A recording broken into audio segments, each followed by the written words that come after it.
Shaves, and welcome to another edition of AniTube Digest, where we go over the best and not so best anime YouTube videos to come out this week from the 12th of October to the 18th of October. No videos this week that are not good, hell yeah. But I do have a request video, first time in a long time, from Strongest Man Kurosawa. Wanted me to talk about my video, actually, on the access to TheCynicClinic. I put this out almost 2 years now. January 2020, and this is the conclusion video to my TheCynicClinic series, which it's kind of standalone because it's all live action. It's me filming myself, and it's the first video I made like this, where I'm filming myself and talking on camera in a sort of scripted way. Obviously not the first time I show up on camera on like a YouTube video, which was Digest, but using that Digest format to give this very personal account and viewpoint about addressing TheCynicClinic's inability to have the access of watching all of his works in a legal capacity, his reception in the West in general, and how he wasn't really all that respected, at least in my perspective, and then and then ultimately kind of turning it on myself and being like, that's what I want to be doing instead of complaining on Twitter. And then the whole second half of the video is me hiking through the woods, where I talk about me and be really personal of how I grow up, and like kind of starts from like before college, right after college, and then when I got out of it. So a very recent kind of a timeline of sorts of these different stages of my development.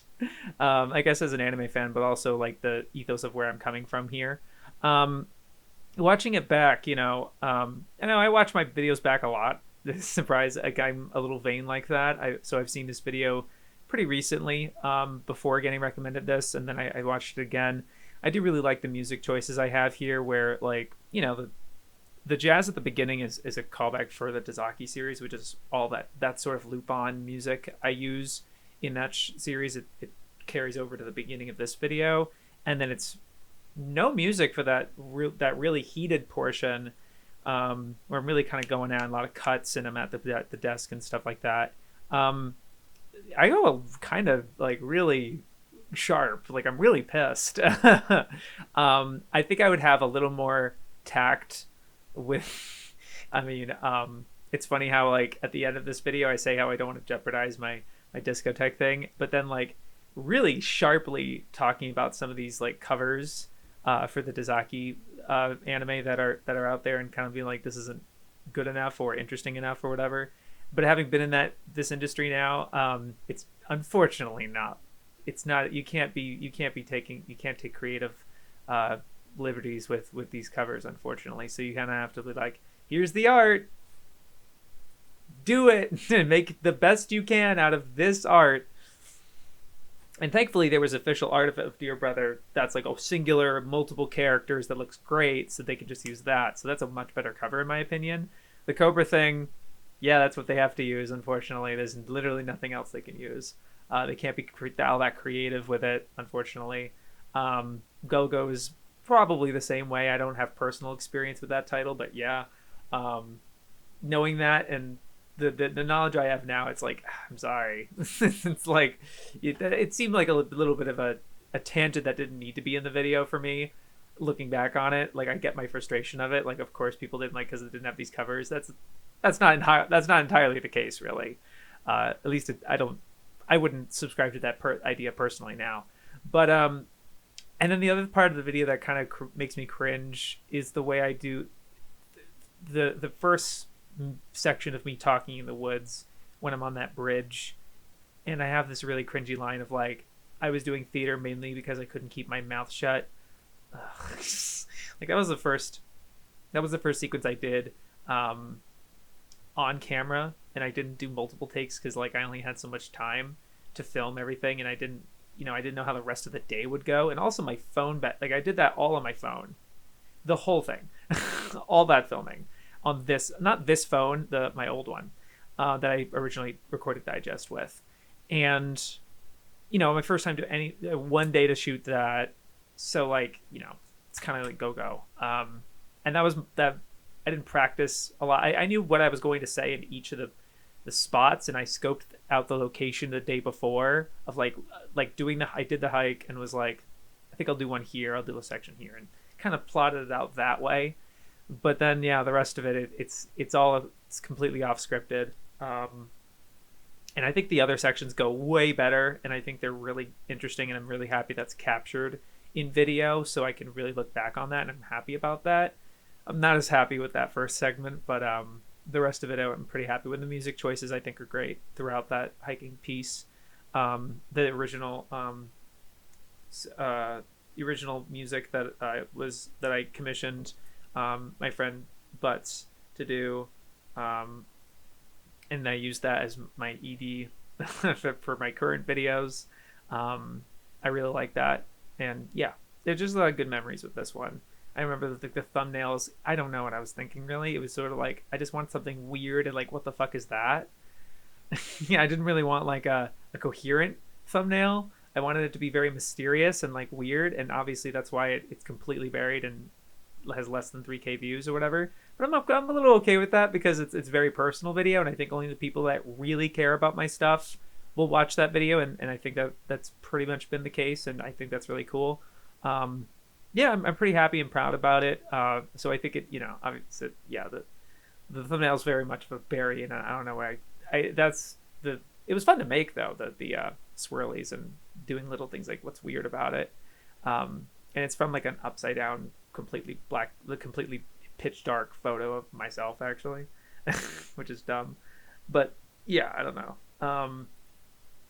Yeah, it's interesting. But yeah, I like this video still. I'm happy I made it a lot. Thank you for requesting it. I don't have too much further, just I guess that's decent, but like I do have my the thing I have to go to, so I have to I can't spend another 90 minutes on Digest like again. But thank you for requesting it, Kurosawa. That was really cool. Thank you. So now for some videos I thought were decent.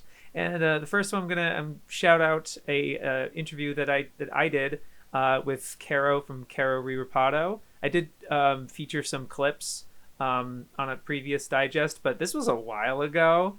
And he took a long time to edit the whole podcast. It's a video podcast, and there's a lot of zoom ins and featuring different clips and manga panels and little reactions that he has.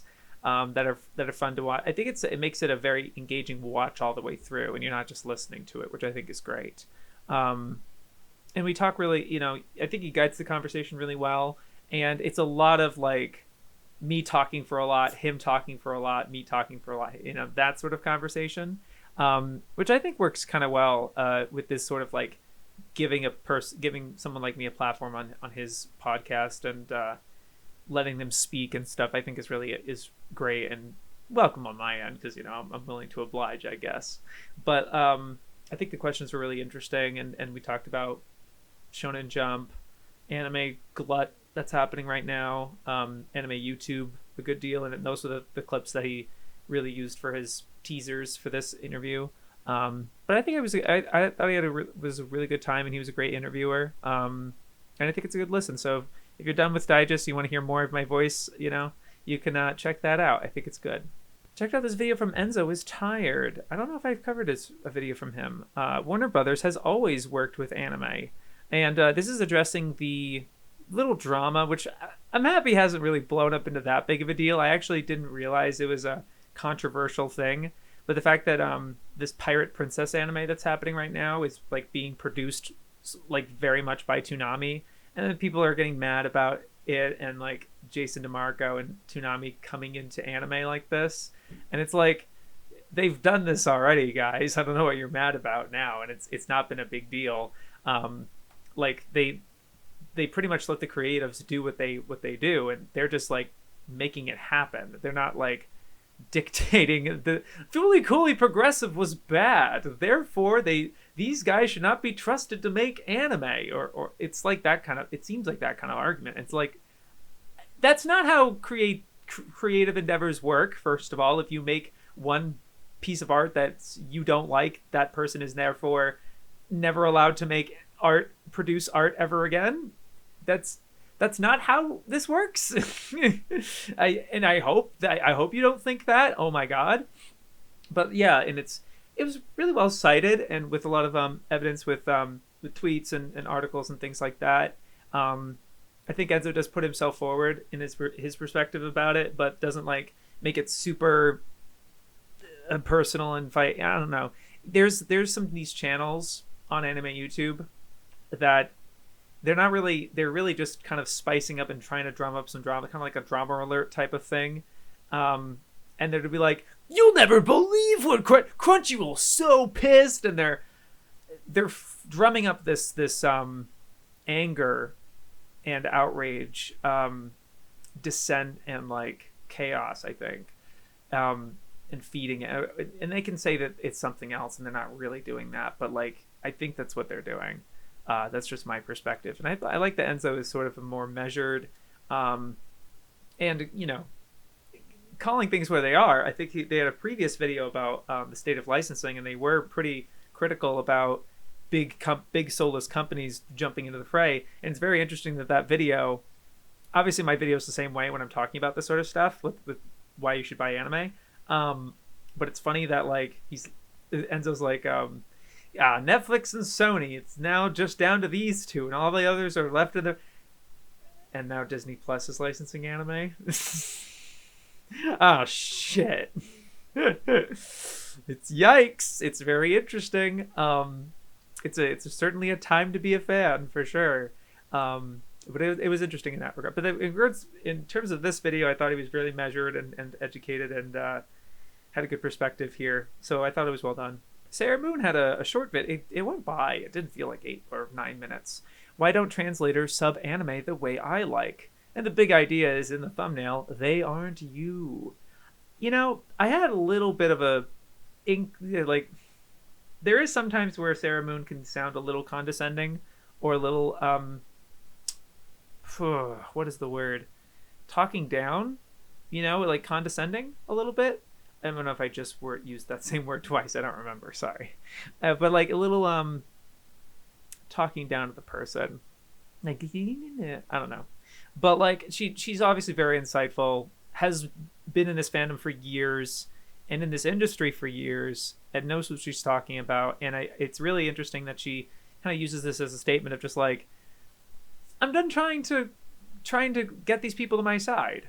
You know, they're clearly want to believe their own narrative, and nothing, as much as well informed as we can be, nothing's going to change that. And I really like that she presents her perspective without a lot more openly in that way, where she's like, look, I think this is a good way to translate this thing. You don't have to agree to it, you know? And I like that perspective too, because it is a case of like, if you want a translation that fits what you want, make it. There really isn't anything stopping you. What's your problem is that it's the one that's being official and the one that's being platformed so much. I can understand people's qualms, and I think I don't think this should be a means to shut down every debate about what is good or not good translation choice. Though I do think it's very good as a general, like, guys, this is really not a big deal. You should not be painting translators as being out to get you or hating anime or whatever. Like, the big conspiratorial aspect that really makes this really toxic, I think is something that this is trying to really throw a whole, like try to end. This is guys, we really don't have to be doing this. Which I do really appreciate, because I don't like this sort of escalation and quarreling, you know. I don't know if that's a word. Quarreling. Anyway. Yeah, I did like this video. It wasn't fully... you know, there was a moment where she's like, you know, I like the word moist. I think of a moist chicken or a moist brownie or a moist autumn day. And I'm like, yeah, that's what you think. And she's obviously making a point here, right? Because there's some people that don't like the word moist, and it's been kind of a bit of contention, right? But it is funny that it's sort of like, I'm fine with using moist, but that's just me. It's okay. I would say that this had like an impression to me of that, like, reality can be whatever I want. Like, we can translate this however we want, it had a little bit like that, and it obviously has all the caveats of so long as it's faithful to the Japanese and it isn't it's the same intention of what they're trying to say. Like, I do agree with her point about multiple poetic lines that are really trying to be grammatically interesting. Like choosing interesting words instead of just the basic confess. Right? I get the frustration out of that. But at the same time, it's like I can imagine other people on the other side where the translation is really functional. It's not trying to stand out, and it's not, you're not trying to get that out of it. Like, you're not looking for poetry from translation because you just want to know what the person says, and you'll let the art, the animation, the voice acting, the music, the scene, the context guide it, right? And you're not so much like, oh, I'm so happy they said that particular line. Although it when you say that, it sounds silly, right? Because it's like, well, a lot of our media, it's all about quoting and such and such. And I constantly think of this one line from Ashino Joe, the first season, the fan sub that I used, they had this line when Rikishi does the pointing. He says, "Not 1 round, but 1 minute. That's all I need to kill you." I love that line, and I quote it a lot, and it's like probably my favorite Joe quote if I had to pick one, because it's just so cool. But when he says in Japanese is, I'm not going to say it perfectly, but it's like "Ichirando janei ippunda," which is, you can probably say that as not 1 round but 1 minute. That pretty much works. That gets what's across. That's all I need to kill you. Is he really saying that? If I watch that scene all the time, if I'm going to recreate, and that's not going to be perfect, it's like Ichirando janei ippunda sono dare mo dazeru no wa. He doesn't really say kodos anywhere, right? It's not an exact translation. So like I can see Sarah's point where it's like this is what he could mean, and I don't know what she would think of this translation. I'd be interested to know. It's one line, of course, but like in terms of it being accurate, right? As long as it's being it doesn't protrude. And I've talked about this in my piracy video. The how to buy you should buy anime video, talking about subtitles and translation and things like that. To me, it's like I'm really not one to judge and be minutia, nitpicky sort of thing. But yeah, I thought it was an interesting video. It flowed really, really well. Kai after Kai. I was recommended this video through a recommendation. Was it Gil? So Study of Swords wanted to make me aware of this video. And Gil sent it my way. That's it.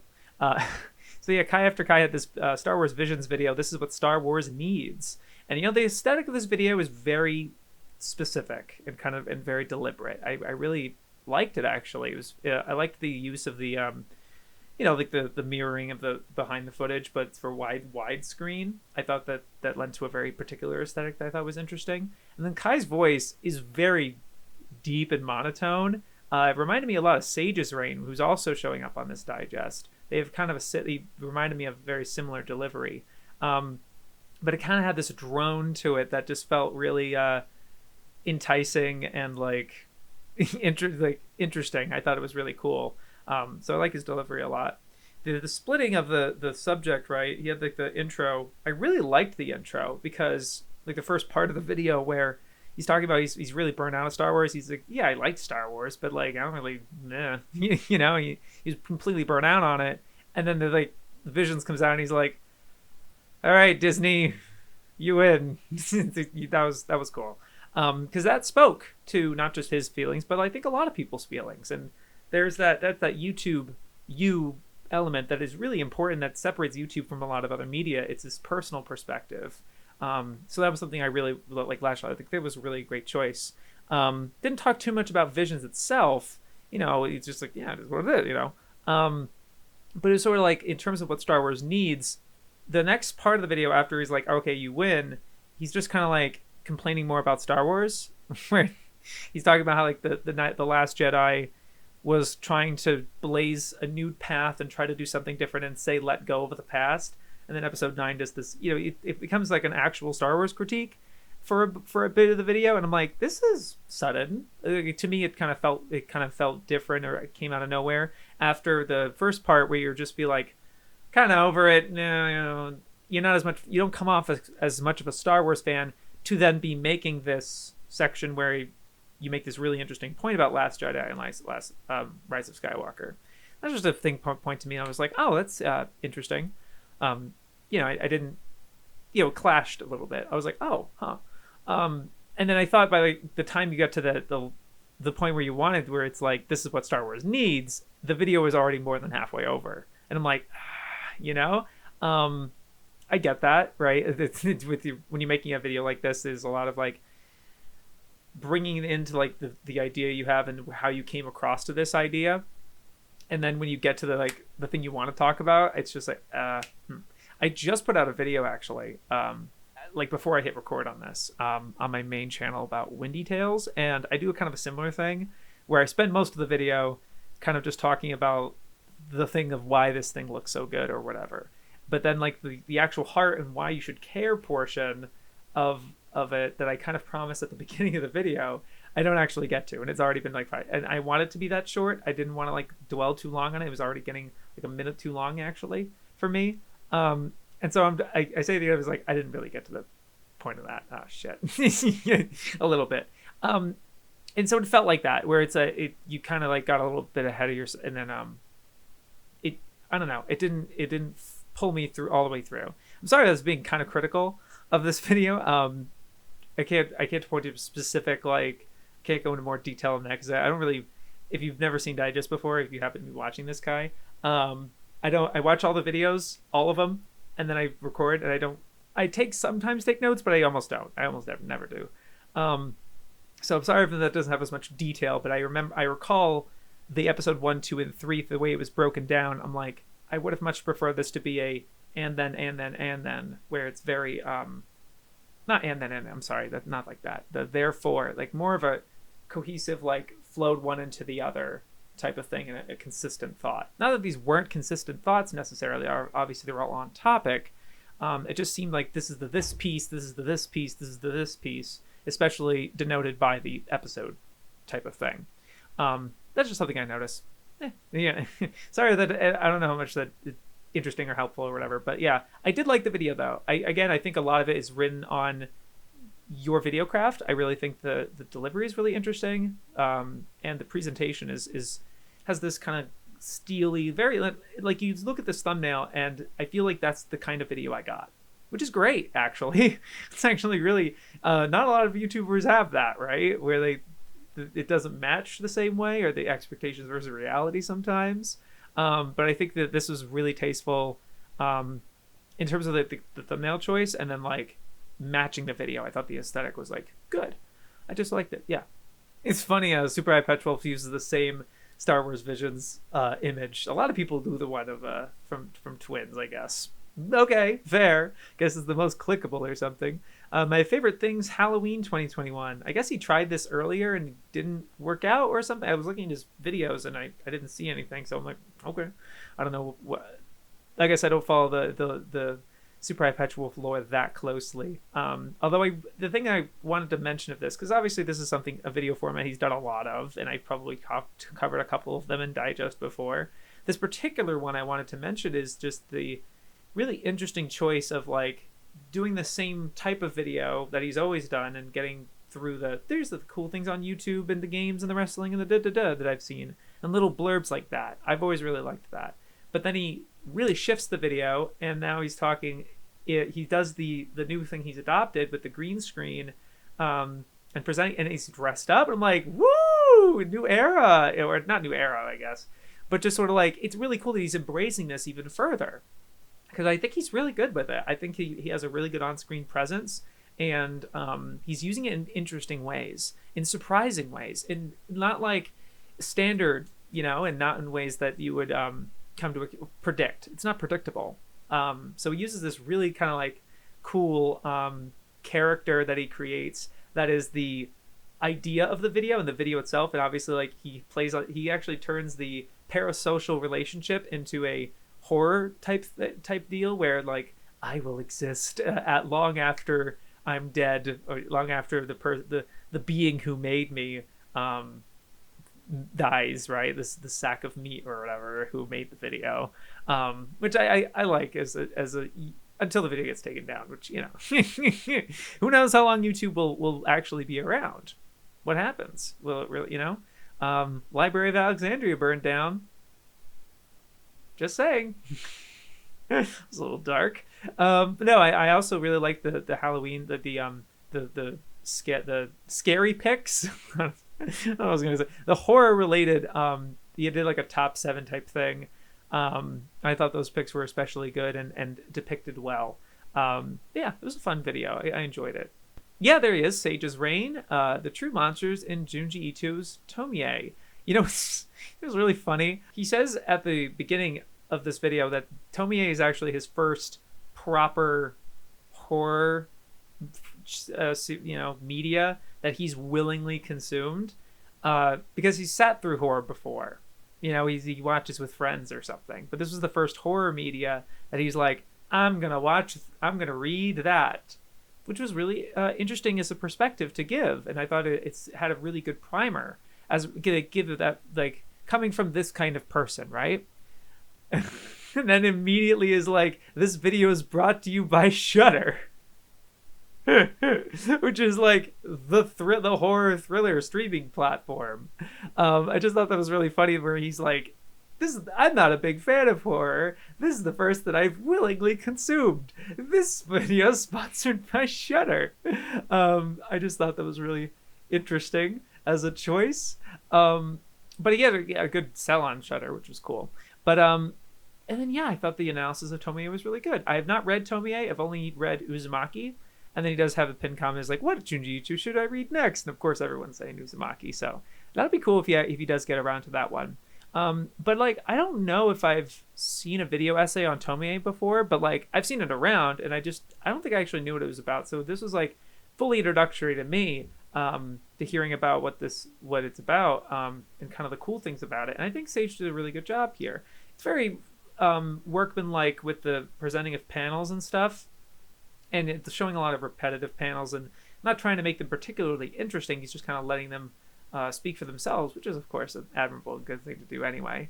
But like, not setting the same kind of atmosphere or making it intentionally spooky with anything in particular, which I think is also like pretty smart on his part, with like, you know, maybe he's cultivated an audience that isn't much into horror or something. So he's giving it a very approachable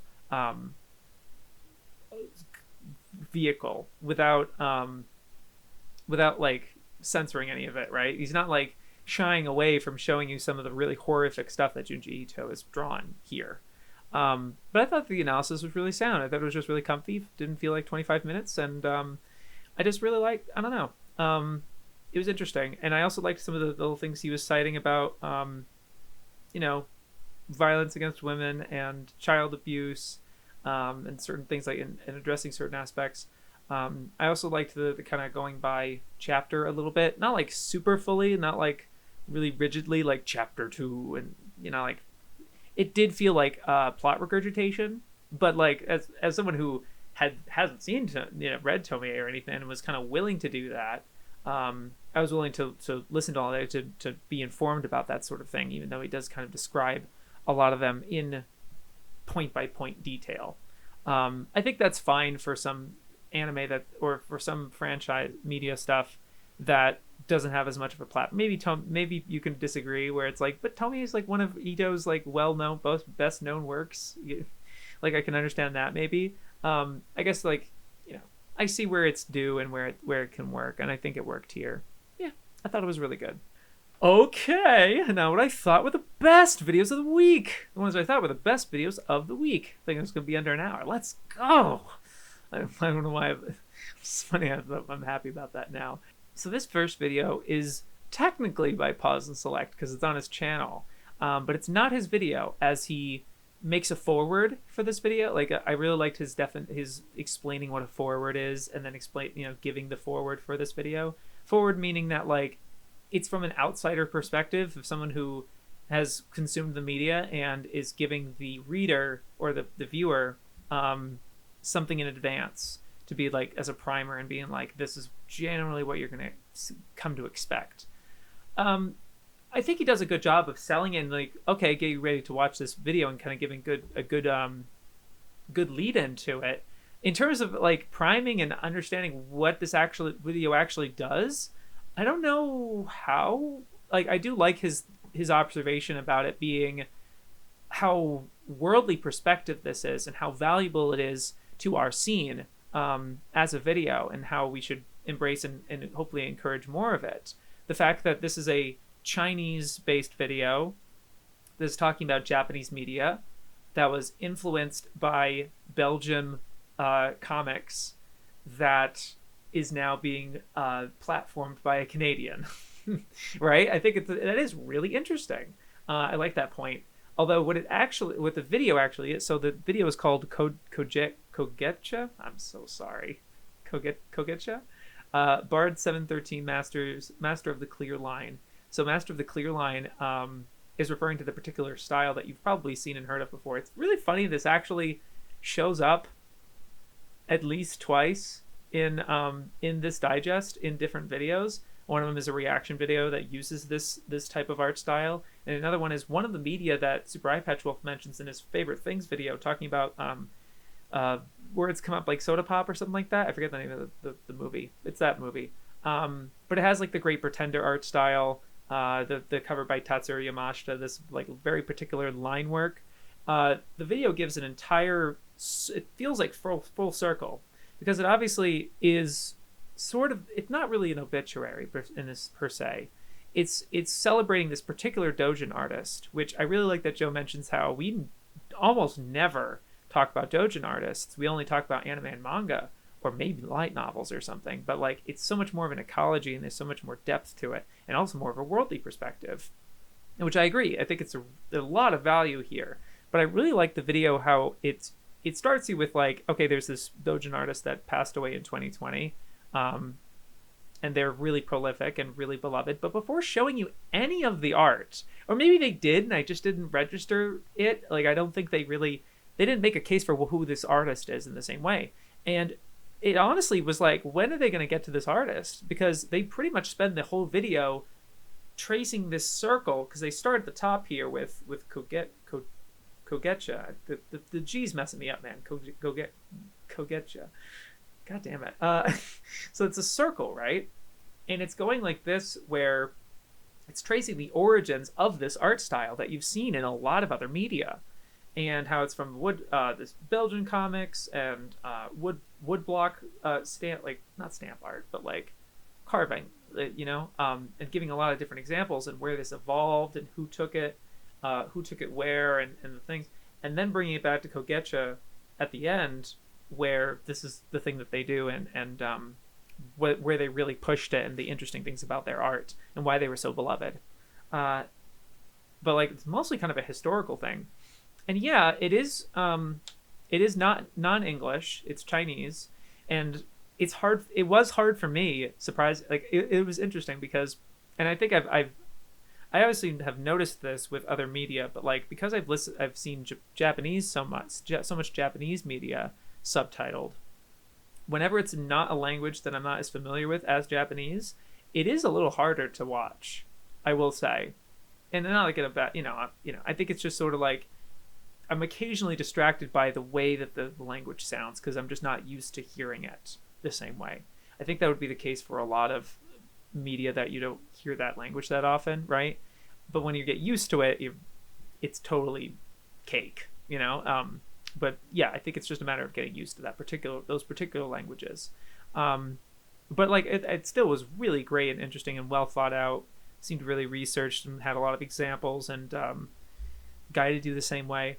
I liked the Tatsuro Yamashita, the choice of Tatsuro Yamashita soundtrack for the video, because it's obviously very apt for. They don't put the nose on it, but they don't like point that out. Oh god damn it! No, phone went out of space. Had to clear some stuff. I think I pretty much set up everything I wanted. Like the Tatsuro Yamashita music was what I was pointing out. I really liked that because obviously the album art really pushed that forward and was very prevalent in the 80s. I just thought it was really well thought out and fascinating and very engaging. And again, very valuable. I thought it was really great, and it's awesome that Joe platformed it in this way. I thought it was really great. I actually have 2 reaction videos in the best category, just because they were just really great times, and I thought they were really interesting. The first one's from Beyond the Bot. There's this series with Drunk Anime, Hamtaro with Wai Chang. So what they do is they started with one of their so if you don't know, Beyond the Bot is a collab with multiple creators, and they're all working in the same channel, and they post different stuff, and they have this kind of past like this series where it started with one of them watching Mysterious Girlfriend X, and then they were like, okay, Chang, you're going to watch Hamtaro, and obviously it's drunken stuff, and I thought it was just really well done. I think Chang did a great job with the commentary. It's so, for me, drunk videos where like the gimmick is that you're drunk and stuff, that can not go very well if you're not good at that. Like if you're not an entertaining drunk, or at least an interesting or coherent drunk, then obviously you shouldn't be doing this, or it doesn't really matter. It's sort of just like useless in that way. But I think he had really chill, laid back perspective, and I also just liked that it was Hamtaro. I think a lot of the enjoyment from this video came from the fact that it was this sort of reaction video to an episode of Hamtaro. I don't know. I have not like I haven't seen I've seen some of the Hamtaro movies, but because of Zaki. But I had not seen I'm familiar with the show. He's watching the dub, and I appreciated that he's occasionally like pausing it to be like, so is the Japanese, is this what they do? And it's like, I'm actually interested. I'm happy that they kept that in, or it's interesting that they did this choice and stuff. And he's actually being fairly thoughtful about this episode of Hamtaro, and that he's not being so much of a jerk. Although it's really funny how much he's pointing out about the dub of it being Canadian, and he keeps like pausing. He's like, see that Hamtaro, and the editing is really well done. I think the editing is really engaged. They make it really tight and fun. It's only about 11 minutes, but you know he's not watching the entire thing uninterrupted. Well, he is, but you're not watching that happen. And there's a lot of really great like face contortions and that the editor does, and some little gags here and there, and inclusions of some internet videos that are relevant and kind of funny. I just thought it was really engaging, kind of chill. And again, I think Chang really delivers here. I think his approach to this was fantastic. He's not trying to go for a laugh in the same way. He's not trying in the same way. I think it's a really chill time, and it's kind of you're joking with buds, watching, chilling out, watching an episode of Hamtaro. I think it was really fun and like relaxing and nice. I just really enjoyed it. It didn't have this kind of like rambunctious energy of a drunk video. I actually really liked it for that. It had kind of a maturity to it, almost. So I don't know. I just thought it was really fun, and I'm looking forward to more of these. I mean, I think Chang is so far. I didn't watch the other drunk video. This is only the second of that I can find, I think. But I thought Chang particularly did very, very, very well here. And it's not like I would be like, react to the rest of the Hamtaro show. Like, not like that, obviously. I just think this particular format really suits him for the one video. I don't know if I have even seen another video from him, actually. Maybe this is the other case with his other stuff. I don't know. Just Beyond the Bot like continues to like delightfully surprise me. And again, I think it's especially because they detached from Channel Federator. I think their content seems a lot less formulaic and a lot more experimental and community driven and authentic almost. Not like their stuff wasn't too authentic in previously, but it does lose that veneer, I think, and I think it's the better for it. Yeah, I don't know. I enjoyed that video a lot. And this other reaction video is from Teeaboo, and this is the first time I'm talking about Teeaboo because I only just found him. I actually found him on Twitter. This one of the guy mutual I follow, Alex. He was recommending somebody, or he was just posting in general, that Teeaboo was doing a reaction series to the original Mobile Suit Gundam. And he was like, this guy's like really good. And he's looking up Sakugaboru cuts. I'm like, oh. And so I look more into him. And the first reaction series he does is LGH. And I'm like, wow, we align in taste then. Perfect. And he links a Mal, which is not, it doesn't seem complete because there's a lot of movies he's been watching and things like that, and it doesn't seem updated, which is okay. It is what it is. But I was looking through the taste, and I'm like, okay, yeah, let's go. It was aligning with mine particularly well, which I think is important for this kind of reaction content that he's providing, because what he does here is watch the whole thing uninterrupted, and then for a lot of it, it develops and it's in places and kind of what he does. But in this particular one, I'll give it as an example. Retro Monday OVA Drive, California Crisis.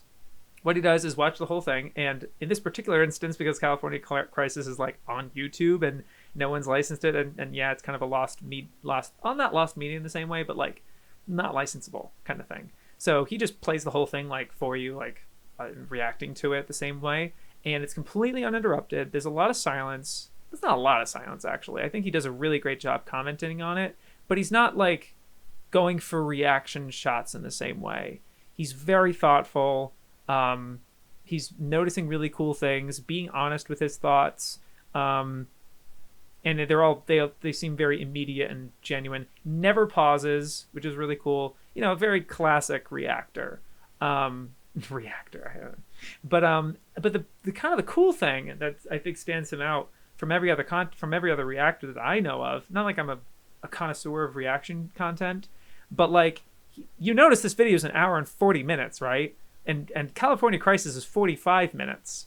He spends that whole extra time really talking about it and his thoughts and scrolling back through the whole movie and not, I guess, analyzing really, but like really picking apart different shots and things that he liked and didn't like about it and giving his thoughts and sometimes searching things up. Doesn't do a whole, there's a variance in what he does for research. If he looks up at voice, well, who did this voice, or who did the direct, or who, little basic information like that, but not like super dive or anything. For example, with this particular video, I did comment on his video. I did really like it. He doesn't seem to know at the time of recording that this was a unfinished project. Like this was supposed to continue and have like another episode or whatever, and like kind of continue the story. But it fell through and nothing really came of it. So knowing that it's an unfinished project, I think would have colored his expectations and some of his takeaways a little differently, maybe a little more generously, because he does really like kind of get frustrated with this OVA being like really nice looking and great sounding, which is, he says at the beginning, that's kind of all I really wanted out of this, and wasn't looking for that sort of thing. But he pulls away this really interesting nihilistic take about, not him being nihilistic, but like the anime itself being nihilistic about the American dream, and how they go on this chase and this alien thing, if you don't know California Crisis, and at the end of the thing it's shattered, and it was all for nothing basically. And then he kind of extends that to the whole thing, like this was all for nothing. You did this to look cool, and he's kind of bemoaning how this seems to be endorsing the idea of art doesn't have to have a message, which he fundamentally disagrees with, and he really goes out of his way to explain that. It almost felt kind of like a live stream, something like Neon Red would do, or something that I've been doing with my my encyclopedia dive, where I'm just kind of espousing particular opinions and just kind of going off and stuff like that, and but it's just by himself. He's not having a chat or anything like that. I think that was just really smart, and I don't know. He's such a insightful guy, really well, like knows his stuff, like really tasteful, I think, observations. But obviously, it is under the kind of the safety net or the gauge of like having only just watched the thing, and he's kind of taking what he can out of it. I was like obsessed when I first found him and being like, oh my god, he has a 3-hour reaction to Angel's Egg. Holy shit. Or he has a whole Ava series. He has a lot of the OVA stuff. There's a lot of cool stuff. There's all Pat Labor. He has a 4-hour Pat Labor 2 video. Fuck. And I'm not a big Pat Labor 2 fan. I prefer Pat Labor 1. But for the people who like that movie, whoo, and then he has a go-go video, and that was his first Izaki. I'm like, oh shit. And I watched the shit out of that video, the whole thing, even though like there was no sound to it, and he had to cover pretty much the whole screen, but you can see the little bits so you know where he's at, and he obviously has like a timer so you can watch along with him. And it seems like really well thought. He's been doing this for a few years, like 2 years now, like since 2019, and he's just gotten better. You can see like the progression too. Like I peeked a little bit of his LOGH videos, and his background and equipment has just gotten better and better, and you can tell he's also just become a more educated and insightful and just practiced viewer of this, and I just think he's doing really, really well here. This is less of a glowing thing for this video as much as it is for his whole channel. I'm really liking what he's making. I'm not like as curious enough about the original Mobile Suit Gundam or Great Pretender, which is the things that he's reacting to right now. And I think he finished. I don't know if he finished Odd Taxi, but he was watching Odd Taxi as well. But like, if there's I don't know if he's seen Sunny Boy. Was he reacting to Sunny? You should probably get to Sunny Boy, my dude. Oh man, that would be something for this kind of content. I think where you're going shot by shot, like really trying to find meaning in the stuff. I recommended him cipher the video from this. Unironically, one of my favorite OVAs. But you're gonna be like, what the fuck? It's if you have nobody to watch it with, and they're not who has seen it before, and they're not giving you the the questions that that's gonna come up with this OVA. It's fun. It's very fun, and I don't want to color it in any other way, but like you might be thinking based on my reaction, or you might see the Mal score. Probably sooner see the Mal score and be like, oh no, is this one of those so bad it's good kind of show anime? I don't espouse to that. I can understand people thinking that, and it's sort of like it's unintentionally hilarious, but no, I think it's really fun. Like, it's actually like really enjoyable and like bizarre and unexpected, and really, I think it'll be really great for his content personally. I think it'll be really fun.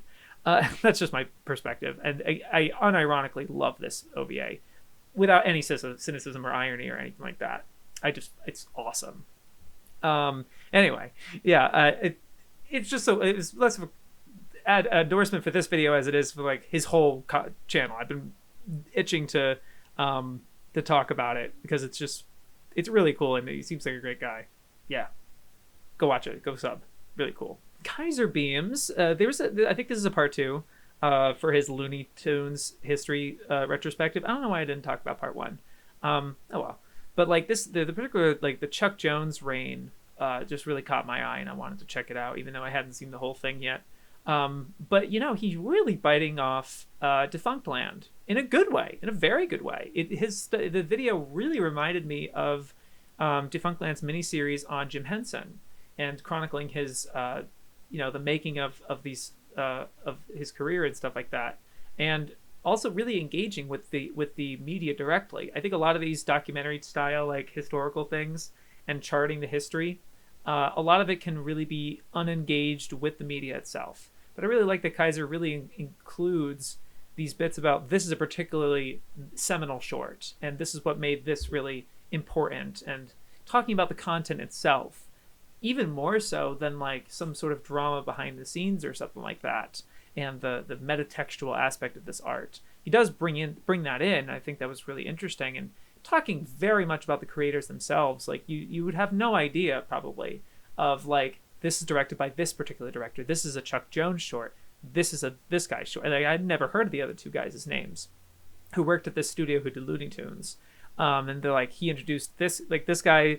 I really liked how he was painting this guy as like, maybe I'm probably wrong or something, but there's something about his work that seemed a little more low key and not as like big name, I guess. But at the same time, he's introducing Tasmanian Devil, right? Like there's something really kind of cool about that I kind of took away from this video, at least in my perspective.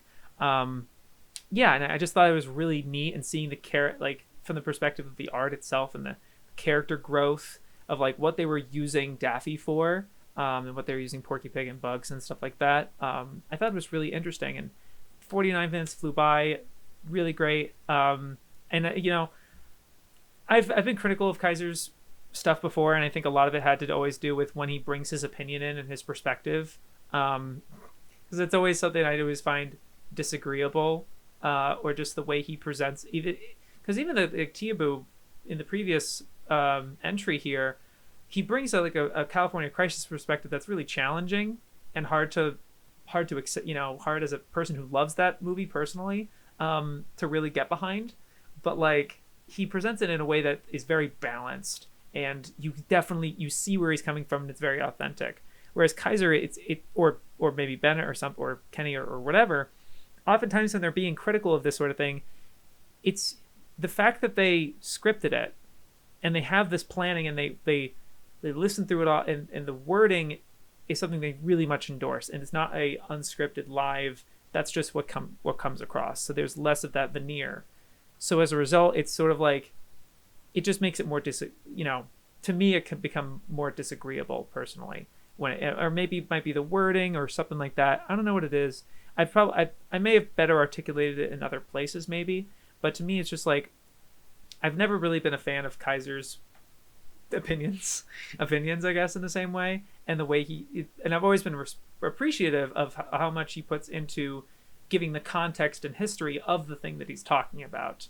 So if it's just that, and it's 50 minutes of that, and he's also like, and it's less of his opinion because it's sort of like, you've heard of these shorts before. Like, at least me, I'm not a big Looney Tunes fan, but I've seen the Dancing Frog short, and he gives the entire context of that, the UPA studio, and what they were trying to make there, and how that came out of it. And then he says, is like, this is his most well-known short, and he's not just talking about his perspective. You believe it. It's just like, yeah, I've seen. Oh yeah, that does look familiar. And learning about that short, and yeah, like, I just thought it was great. I thought it was really well made. This is the kind of content I really, really like and want to see more out of him, personally. And the best one, I mean, I just put out a video that's like 6 minutes that, like, I was frustrated with my output lately on my main channel, and what I was been kind of a bit of a rump. I don't know, a rump. I don't know. I didn't feel good. And this TheCynicClinic video made me feel a lot better. It's really validating my idea about shorter content on YouTube. How it can just be a single point, and you're giving a lot of interesting further context and making the point interesting, but then you're one and done and it's good. And it's just very aesthetic too. It's just really like, I don't know, I just really liked it. This is the best shot in Dragon Ball Z, and it's also good to not just because it was a personal thing for me that I'm like, I really appreciated this video from him, because it's really what I wanted to see out of YouTube. But also, he's pushing himself a step further artistically, where he set up his green screen, and he's using that now. And so he has that presence that he's had in his previous videos. I think has been great. He's really great on screen. But then having this really great aesthetic that he has with all of his videos, and he's had for the longest time, and he's marrying them like perfectly. And I think he's integrating himself into that footage really well, without fireworks. It wasn't doing anything super crazy like keying something, or like, there's some stuff that like really nice effects or whatever that might be subtle here and there, but it's not something like super flashy or anything. And I just think it's really smart. The different ways he's using the green screen with like coming out of the darkness. I don't know how he did that, and the coming from the camera and like as a because it's dark, and then he comes like it's, I don't know, like you just, I don't know, like that or something. I don't know. Coming in like that. That was really cool and unexpected. And I think both of those, I literally like watched it back over and over, or just like went by like 0.25 second, like 2.5 speed on YouTube just to watch that. I'm like, oh my God, that's so cool. Little subtle shit like that is like lovely. But then the actual content itself is awesome. I think it's just really smart and surprising. You wouldn't see, it's not just I like it. It actually has a meaning and a point behind it that's like really interesting. And then I did compliment him about this directly, but like he posted like the full art that he did for the thumbnail, and I'm like, dude, I didn't even realize that's your art. That actually looks legit. I thought that was like a modified screen cap of some, obviously it's not an actual screen cap, but like, I thought it was something else with using official art. I was like, oh my God. Yeah, I loved it. And I'm really happy that this is the kind of thing I want to see a lot more of, because if anything, it just means that you can put more out there. Because, when a Steven video comes out, it fucking comes, it comes. I'm sorry, that was weird. I'm sorry. No. But like, it actually would just reminded me of, not to say that Steven is like this. It's not really, but it reminds me of Tim Rogers. You know, there's this he's kind of stringing his audience along almost, where like he was making this big deal about the cyberpunk video. He's not telling anyone how long it is. And then he's like, actually, it's going to be a little bit while, guys. And then he's like, it's exporting right now and making a big deal out of it. And then he's like, I don't know how long it's going to, I'm going to publish it immediately as soon as it's done rendering on YouTube. And then like 5-6 hours later, he's like, oh, sorry, guys. I don't know. I didn't know YouTube would take this long on a 4K 60 FPS video. You idiot. I'm sorry. I shouldn't say that. Of course it's going to take that long. How long is this video? It's probably 10. I don't know. I'm expecting 10 hours because he wanted to release it on 10/10. That's my guess, personally. But like, of course it's going to... And like, he's this like kind of this ultimate example of the thing that, you know, I really liked making, and I did. I'm not one to judge. I'd made a 2-hour Gurren Lagann video for 6 months. It took 6 months to make or whatever. And I get it. And you're also doing it all yourself, pretty much. I get it, right? It's hard to trust. If you're a creator that really likes all the steps in the process, it's hard to pass that off to somebody else. So it's you know, I get it. So like, this was just sort of like, for me, it's excellent. I just really want to champion and hoist this as like, this is sick. I really like this. Anyway, yeah. Thanks for making that TheCynicClinic. I really, it got me to make this video in a day. The video I just put out on Windy Tales. Which I hope if you guys like it. It's a small thing, but yeah, I was just really happy to see it. Thank you. Yeah, that'll do it for this installment of AniTube Digest. Thank you very much for watching. You have a good week. You guys have a good week. Sorry if I have to insist saying guys, because I think it's a gender. Whatever. End the video. Yo, peace.